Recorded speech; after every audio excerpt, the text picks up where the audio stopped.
નમસ્તે મિત્રો, હું છું અશ્વિન બાવળિયા. મારું ગામ ટીટોડા, તાલુકો સાયલા, જિલ્લો સુરેન્દ્રનગરથી.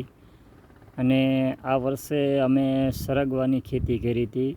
તો સરગવો 1 મહિનો અને 13 દિવસનો થઈ ચૂક્યો છે. અને આજે અમે એનું પહેલું કટિંગ આપેલું હતું. તો કટિંગ કેટલું આપવું આપણે જરા એના વિશે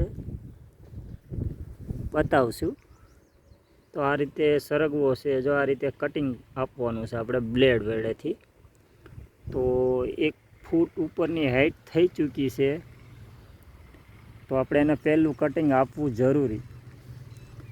અને સરગવાની અંદર ખર્ચની વાત કરીએ તો અત્યાર લગીમાં ખર્ચ નહીંવત, બિયારણ સિવાય કોઈ ખર્ચો અત્યાર લગીમાં કોઈ થયો જ નથી. અને બીજા નંબરમાં વેસ્ટીજ કંપની છે. વેસ્ટીજ કંપનીનું એગ્રી 82 અને એગ્રી વિમિક આપણે જે પિયતમાં આપેલું છે ખાલી 1 જ વાર.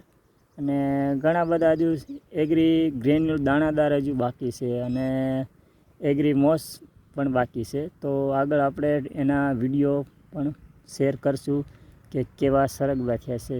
તો આભાર મિત્રો.